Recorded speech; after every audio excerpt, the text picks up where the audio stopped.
Hey guys, welcome to my bedroom. I'm Bella. I hope you're doing amazing. Fuckboy, a word that stings the heart of victims and perpetrators alike. What is a fuckboy though? It's almost one of those words that you can really feel, but you can't really verbalize. So in my opinion, and this was determined when I realized that I was one on occasion, is somebody who knows that the person they're involved with will allow them to treat them poorly, and despite that knowledge, continues to deal with them. I feel like it's a person who manipulates a romantic situation to their advantage without any real regard for another person's feelings or emotions or connection or their well-being. So I posted this question actually to my Instagram followers because I wanted to get varying opinions. And I got a lot of really great responses and a lot of really funny ones also. Someone said, a selfish, egotistical individual that doesn't know much about honesty or morality. Someone who sucks at communicating and didn't care to try. Probably the worst title you can give niggas. Men that respond, damn, that's crazy. What you about to do when you call during an emergency? What I actually found most interesting is that most comments actually didn't specify men directly. Most comments were actually gender neutral, and that is a clear indication that it's not necessarily always men that are the perpetrators. There are fuckboy women, but the term fuckgirl just doesn't sound as good, so there's that. Similar to the ways that men can be bitches, women can be fuckboys. And like I said, I was able to define it for myself when I realized that I was one. And I think if you look at the definition that I provided, then more of us, male or female, are probably guilty of benefiting from this kind of behavior. So after this point, I'm not going to say the term fuckboy anymore because the more I say it, the more I write it, the more aggressive it feels. So I'm just going to say a bunch of other random shit. I actually have sympathy for gluttons of bullshit behavior. I don't think people really go into situations intending to be a bad person. Sometimes you just fall into situations where it benefits you more.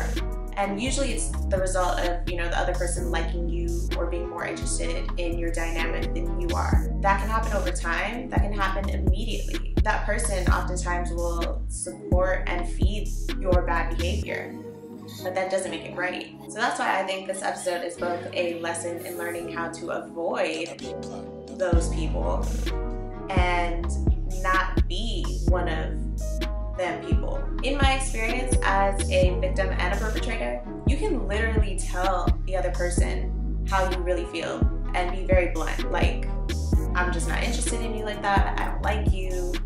I'm not attracted to you. I just want to be friends. Whatever your excuse is, like however deep you decide to go, you can tell them that and they will literally ignore it. It's almost like they're in a spell where they can't comprehend that.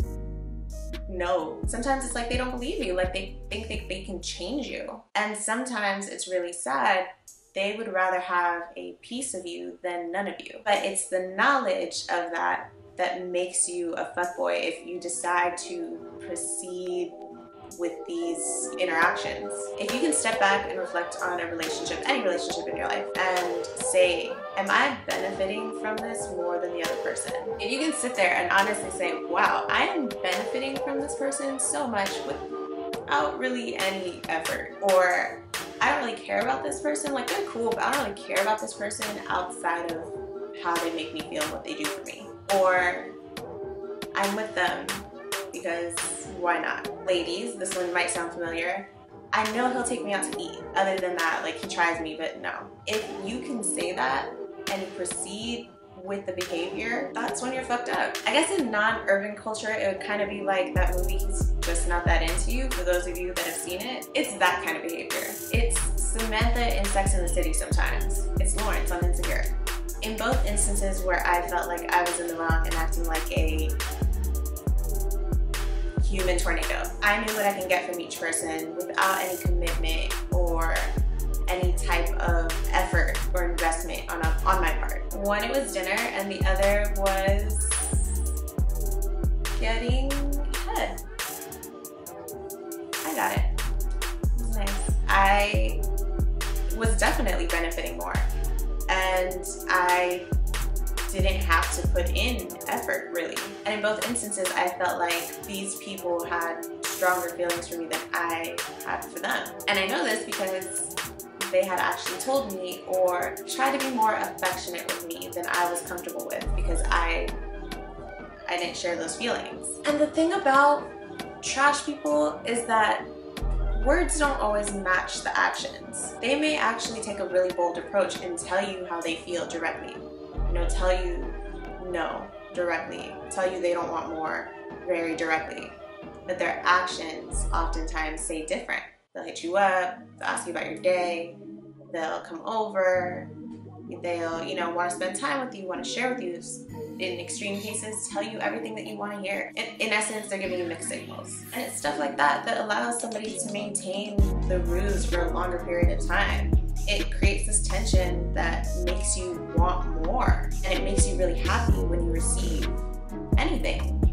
You know, it seems that much more special when in reality it's probably just the bare minimum, and you're so starved of it that you'll take anything. Sometimes it really is on the dominant person to take responsibility for his or her behavior and say, yo, this is fucked up, I need to stop. In both of my instances, I had to step back and say, yo, I can treat these people however I want to treat them. They'll allow me to treat them poorly. And one, they don't deserve that, and two, they'll keep letting me do it. And that's not right. And so I dialed back from the relationships. On the other hand though, if you're feeling like you're the victim, if you're feeling like you have moments but not any type of consistency with this person, if you feel like you're always walking on eggshells in your situation, then it probably isn't that deep. Just be honest with yourself, you know, like you know you deserve better, and you have to accept that and move on, like sever those ties. As one of my friends said at work, if I have to have the where are we conversation, we're nowhere. I want to hear about your experiences with or your experiences as a fuckboy. No judgment, just honesty. Are you repentant? Are you currently a fuckboy? Do you think you might be a victim right now? Share with me in the comments down below. If you like this video, give it a thumbs up, and please subscribe if you haven't done so already. I want to thank you guys for stopping by and leave you with love, light, and responsibility for one's own actions. I will follow my own advice too. Bye.